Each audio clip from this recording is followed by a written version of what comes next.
حضرت محمد صلی اللہ علیہ وآلہ وسلم کی حدیث کا مفہوم ہے کہ جو شخص میری امت کے فائدے اور دین کے کام کے واسطے 40 احادیث دوسروں کو سنا دے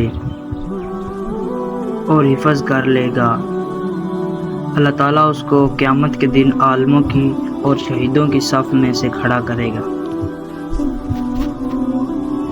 اعمال کا دار و مدار نیت پر ہے۔ مسلمان وہ ہے جس کے ہاتھ اور زبان سے دوسرے مسلمان محفوظ ہوں۔ چغل خور جنت میں داخل نہ ہوگا۔ پاکیزگی ایمان کا حصہ ہے۔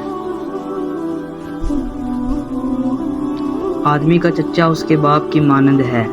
میں اور یتیم کی کفالت کرنے والا جنت میں ساتھ ہوں گے۔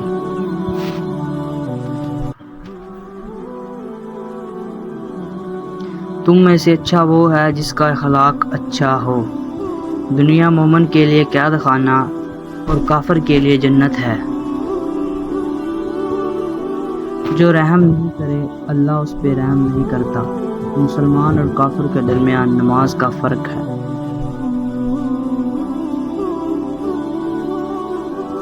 رشتہ داری کاٹنے والا جنت میں داخل نہ ہوگا۔ حیا ایمان کا حصہ ہے۔ اللہ کے نزدیک سب سے پسندیدہ عمل وہ ہے جو دائمی ہو اگرچہ تھوڑا ہو۔ جب تم حیا نہ کرو تو جو چاہے وہ کرو۔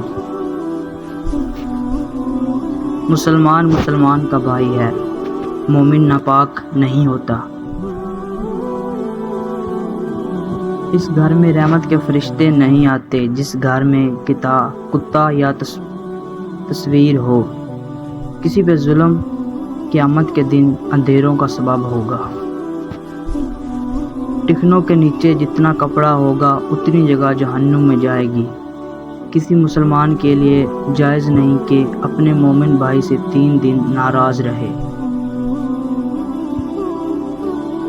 اللہ کے نزدیک پسندیدہ جگہ مسجد ہے۔ اپنے قریب المرگ لوگوں کو لا الہ الا اللہ کی تلقین کرو۔ تم میں سب سے بہتر وہ ہے جو قرآن پڑھتا ہے اور پڑھاتا ہے۔ سورۃ قل ھو اللہ احد 1/3 قرآن کے برابر اجر رکھتی ہے۔ مؤذن قیامت کے دن لمبی گردنوں والے ہوں گے عزت کی وجہ سے۔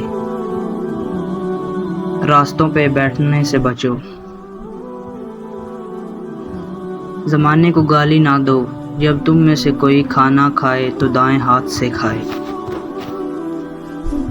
قبروں کو پکا کرانے سے منع فرمایا۔ اللہ لعنت کرے اس پہ جو ماں باپ پر لعنت کرے۔ مظلوم کی بد دعا سے بچو۔ جنگ دھوکہ دہی کا نام ہے۔ بے شک اللہ خوبصورت ہے اور خوبصورتی کو پسند کرتا ہے۔ جس نے ہمیں ملاوٹ والی چیز دی وہ ہم میں سے نہیں۔ نماز روشنی ہے۔ دوستو اس کو صدقہ جاریہ سمجھ کر شیئر کرو۔ جزاک اللہ۔ اگر آپ کو ویڈیو اچھی لگی ہو تو اسے لائک کریں اور اسی طرح کی اچھی ویڈیوز کے لیے ہمارے چینل کو ضرور سبسکرائب کریں۔